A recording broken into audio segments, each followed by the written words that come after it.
నమస్తే, నేను మీ Gopi. Welcome back to our channel. ఈరోజు మంది వచ్చేసరికి సీనియర్ జర్నలిస్ట్ మంది రామారావు గారు ఉన్నారు. సార్ నమస్తే. సార్ నమస్తే సార్, రాజ్ తరుణ్ లావణ్య ఇష్యూ అనేది రోజు రోజు పెద్దదవుతూ ఉంది. మరి కొద్ది కాలం క్రితం ఏమన్నారంటే 2 సార్లు అబార్షన్ చేయించారని చెప్పారు. మరలా ఈరోజేమో చిన్న బేబీ ఉంది, ఆమె దాచిపెట్టారని చెప్తున్నారు. అంటే ఈ వార్తలు అనేది రియలా, ఫేకా, లేకపోతే ఆమె అబద్ధం ఆడుతుందా, లేకపోతే రాజ్ తరుణ్ నుంచి ఇంకా ఏమన్నా కోరుకుంటుందా ఈ లావణ్య? సో మీ మాటలో. అయితే ఇక్కడ మనం ఒక్క మాటలో నిజం చెప్పాలంటే ఇది ఒక కుక్కుడు స్టోరీ. అంటే ఏంటి, వంటకం చేస్తున్నారు ఈ స్టోరీలో. కొన్ని ప్రధానమైనటువంటి అనుమానాలు ఏంటంటే, లావణ్యకి నిజంగా బిడ్డ ఉంటే ఆ బిడ్డని అడ్డం పెట్టి ఈ కథ అంతా నడిపించేది. ఇంతవరకు బిడ్డ ప్రసక్తి ఎందుకు రాలేదు? లావణ్య వలన కానీ తరుణ్ వలన కానీ ఆ బిడ్డ ప్రసక్తి ఎందుకు రాలేదు? ఒకటి.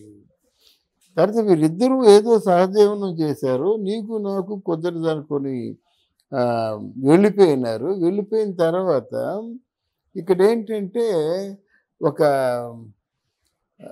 ఎవరో ఇంకొక ఎవరు సాహిద్ ఎవరు ఏదో ఉన్నదండి, మస్తాన్ సాయి ఎవరున్నారు కదా, వాళ్ళతో కూడా పెళ్ళి జరిగినట్టుగా చెప్పుకున్నారు. మస్తాన్ సాయి భార్య ఇందులో పసలేదు, వచ్చి చంపేస్తానని ఆవిడ బెదిరించింది. అక్కడితో మస్తాన్ సాయి కొంచెం వెనక్కి వెళ్ళిపోయినాడు. ఇది ఇప్పుడేమైందంటే దీనికి ఈ పోరాటం సాగిస్తూనే ఉంది. మధ్యలో శేఖర్ భాష అనే క్యారెక్టర్ కొత్తగా వచ్చింది. శేఖర్ భాష ఆయన ఈ ఛానల్స్లో కానీ వాటిలో కానీ వీటిలో కానీ మాట్లాడుతూ ఆల్మోస్ట్ లావణ్య పరువు అంతా తీసేశాడు. కొన్ని ఆధారాలతో లావణ్య తరుణ్ ఎలా మాట్లాడుకున్నారు, ఎన్ని బూతులు తిట్టుకున్నారు, ఎంత మేరకు వెళ్ళారని.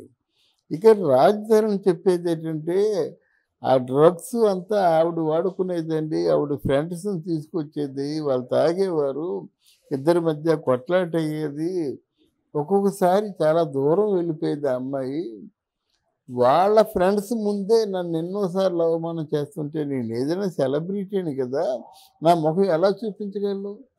అందుకని బయటికి వెళ్ళిపోయాను నేను. నా పని ఏదో కొంచెం నాకు ఫాల్ డౌన్ అయిన మాట వాస్తవమే, కానీ బయట ఏదో పనులు చేసుకోవాలి కదా, కనుక నా ప్రయత్నాల్లో ఉన్నాను, నా షూటింగ్లో ఉన్నాను. సడన్గా మరి ఎందుకు ఈ విధంగా ఆవిడ నా మీద ప్లేట్ ఫిరాయిస్తుందో నాకు అర్థం కాదు. తర్వాత ఆవిడ దగ్గర ఉన్నాను, కరెక్టే, సహజీవనం చేశానని చెప్తున్నాను, పెళ్లి చేసుకోలేదు. కానీ ఇప్పుడేమో అడ్డం పెడుతుంది. నా జీవితం ఇంకా ఆవిడెవరు మాల్యా ఉంది కదా, ఆ మాల్యా మల్హోత్రా అనేటువంటి ఆ అమ్మాయితో నాకు ఫ్రెండ్ అన్నమాట నిజమే, కానీ ఇంకొక కొలిక్కి రాలేదు. ఒకసారి దెబ్బతిన్నాను, రెండోసారి చూసుకొని వివాహం చేసుకుందాం అన్న ఆలోచనతో ఉన్నాను.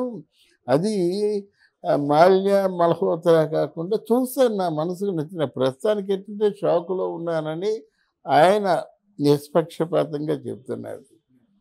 ఈ శేఖర్ భాష అనేవాడు ఆధారాలతో ఛానల్స్లో మాట్లాడుతున్నాడు. అప్పుడు ఈవిడేముంటుంది, ఇవన్నీ విన్నాను నేను. లావణ్యం ఉంటుంది, మీ ఇద్దరు మొగుడు పిల్లం కొట్టుకుంటాం, కొరుక్కుంటాం, నరుక్కుంటాం, తిట్టుకుంటాం, మధ్యలో మీరెవరంటుంది. మన ఆలోచన ఏంటంటే, కొట్టుకొని తిట్టుకొని నరుక్కునేటువంటి పరిస్థితి వస్తే ఒక సెలబ్రిటీ ఉండగలడా? ఉంటాడా? మీరు ప్రేమించుకున్న వాళ్ళు ప్రేమించుకొని మీరన్నట్టుగా పెళ్ళి కూడా చేసుకుందాం అనుకోండి, నీ ప్రేమను చూపించారు, కానీ ఆయన పూర్తిగా బదనాం చేసేసి, అన్పాపులర్ చేసేసి, ఆయన పరువు పీకి పందిరేసి నువ్వు సాధించింది ఏమిటి? ఒకవేళ ఆయన మీద నీకు ఏదైనా ఆలోచన ఉందనుకోండి, నీ జీవితం కూడా గడవాలి కదా. నువ్వేదో ఒక తప్పు జరిగినందుకు ఇంత అమౌంట్ ఇచ్చేస్తే నా జీవితం నేను చూసుకుంటానంటే ఆయన ఏదో విధంగా సెటిల్ చేస్తాడు. అలా కాకుండా నా రాజ్ తరుణ్ నాకు కావాలంటే కావాలనుకున్న దాన్ని గొడవలు పెట్టవు కదా. కావాలనుకున్న దానివేమో ఇలాగా డ్రగ్స్తో తర్వాత ఫ్రెండ్స్తో కానీ ఇంకొక మగాడితో కానీ కాపురం చేయవు కదా. నాతో ఎలా కాపురం చేసావో ఇంకొక మగాడితో కాపురం చేసావు. కాదంటే ఆ మగాడి పెళ్ళైన మగాడితో కాపురం చేసావు. నేను పెళ్ళి కానందువల్ల నన్ను బ్లాక్మెయిల్ చేస్తున్నావు. ఇది వాళ్ళ ఆర్గ్యుమెంట్ అన్నమాట. ఈ ఆర్గ్యుమెంట్లో ఈ మధ్యలో కరాటే కళ్యాణ్ వచ్చింది. ఆవిడ ఏమిటంటే ఆవిడ చాలా మంచిది, విజయనగరం అమ్మాయి అన్నమాట. మొత్తానికి ఏదో విధంగా న్యాయం చేసేద్దాం, తర్వాత ఏంటంటే తన గొంతు వినిపిద్దాం అన్నటువంటి ఆసక్తి ఉంది మాట. గొంతు వినిపించే ముందు వీళ్ళిద్దరి తాలూకు వాదనలు విని మనం కలగజేసుకోవచ్చో కలగజేసుకోకూడదో అని అనుకొని, ఆవిడ కూడా సెలబ్రిటీ కదా, చేస్తే బాగుంటుంది. ఇందులో ఆవిడ చెప్పిన మాట మీద ఆధారపడి వాదించడానికే వస్తుంది కానీ, ఆ ఉద్దేశం ఏంటో ఒక ఆడపిల్లకి అన్యాయం జరిగితే ఎలా బ్రతుకుతుంది అన్నది ఆవిడ వాదన. ఆవిడ యాంగిల్లో ఆవిడ కరెక్ట్ అయినప్పుడు కూడా అది మరి మరి ఎవరు ఈయనకి తరుణ్ రాజతరుణ్ని దెబ్బతీస్తుంది కదా. ఇప్పుడు కూతురు పుట్టింది అనేది కొత్తగా వంటకం సాగించింది. ఎన్నోసార్లు అబార్షన్లు చేయించాడని చెప్పింది కానీ, అబార్షన్లు అయితే నిజం కావచ్చు. కూతురు పుట్టిందనే మాట మాత్రం అసలు ఫస్ట్ ఎలిగేషన్ కూతురుతో చేయాలి. ఇప్పుడు రమారమ్మకు 1 మంత్ అయిపోతుంది. అలా కాకుండా కూతురునేమో అక్కడ అడ్డం పెట్టి ఈ ఎలిగేషన్ చేయడంలో ఆవిడ స్టాండ్ అవ్వద్దు, ఆ ఎలిగేషన్ స్టాండ్ అవ్వద్దు. రాత్రులు కూతురు ప్రసక్తి ఎత్తలేదు. ఈ లావణ్య మొదటి నుంచి కూడా వీళ్ళిద్దరి మధ్యన జరిగిన ఘర్షణనే ఫోకస్ చేస్తున్నారు కానీ, పసిబిడ్డ అన్యాయం అయిపోతుందంటే మన తాలూకు ఆలోచన కూడా వేరుగా ఉంటుంది. అయితే ఆధారపూర్వకంగా పసిబిడ్డ ఉన్నట్టు రుజువు అయితే మన ఆలోచన కూడా వేరవుతుంది కదా. ముందు ఆ బిడ్డ మాట ఏమిటని అడుగుతాం మనం. మరి ఏదో నిరిగించడం కోసం చేసేటువంటి ఆలోచన తప్ప ఇంకో ఆలోచన కాదు. ఇంకేదో ఛానల్లో వాళ్ళు ఏదో రాజీ కుదురుద్దాం అనుకున్నారు. ఆ ఛానల్లోనే ఇద్దరు ఫోన్లో, ఆవిడ ఇక్కడేమో రాజతరుణ్, ఇద్దరు కూడా ఫోన్లోనూ పోట్లాడుకున్నారు. నేను శేఖర్ భాషతో ఏదో ఆర్గ్యుమెంట్ ఉంది మాట. ఆవిడ వస్తామని చెప్పింది, రమ్మంటే లావణ్య రాలేదు. ఏంటి శేఖర్ భాషతో ఏం మాట్లాడతామండి, అదెవడు అసలు మధ్యలో రావడానికి అని చాలా గలభా జరిగింది. మధ్యలో శేఖర్ భాష బయటకు వచ్చేసాడు. బయటకు వచ్చి బయట సోఫాలో కూర్చుంటూ మాట్లాడాడు మాట. మళ్ళీ రెచ్చిపోయారు అన్నమాట. మా ఇష్టం మేము నరుక్కుంటాం నువ్వే అని గట్టిగా దబాయించింది మాట. నీ ఇష్టం నువ్వెవరు అన్నప్పుడు నాతో ఇన్ని మాటలు మాట్లాడకూడదు కదా. మొదటి మాటలోనే నేను ప్రశ్న వేసినప్పుడు కట్ చేయాలి.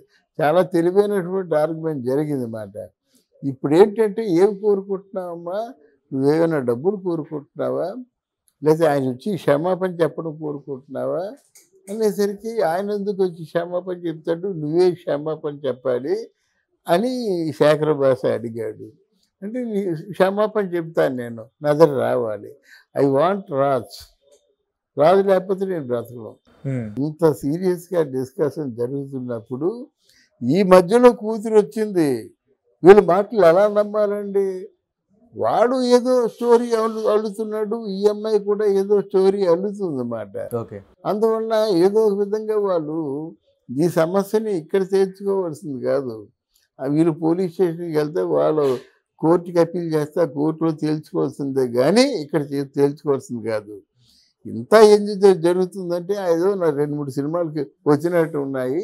అక్కడ మస్తాన్ సాయి కూడా ఈవిడ దగ్గర కేవలం డబ్బు కోసమే ఉన్నాడు. ఎప్పుడైతే మస్తాన్ సాయితో లావణ్యకి పెళ్ళయిందని తెలిసిందో అప్పుడు విడిపోయినాడు.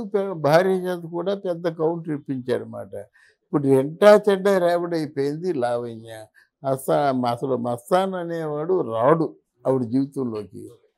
ఇక్కడ రాజతరుణ్ కూడా రాడు, ఎందుకంటే రోసిపోయినాడు. అయితే వాళ్ళు నెక్స్ట్ ఫర్దర్గా యాక్షన్ ఏమిటంటే కాంప్రమైజేషన్ ఒక యాక్షన్, జెంటిల్మెన్ అగ్రిమెంట్ ఒక యాక్షన్, లేదా పోలీస్ కంప్లైంట్ మీద ఫర్దర్గా ప్రొసీడ్ అవ్వడం రెండో మార్గం అన్నమాట. అంతేగాని ఇట్లాంటి పుక్కిటి పురాణాలతో అదేదో ఎలిగేషన్ను కన్ఫ్యూజ్ అందరిలో క్రియేట్ చేయడం అయిపోతుంది అన్నమాట. వాళ్ళిద్దరూ తేల్చుకోవాల్సిన విషయం ఇప్పుడు రమ్మంటదే అని రానట్టు. ఇప్పుడు ఏదో నాకు అన్యాయం జరిగిందని పోలీస్ స్టేషన్కి వెళ్ళినట్టయితే కోర్టు రెఫర్ చేస్తుంది, కోర్టులో నిరూపించుకోవాలి. Okay sir, thank you.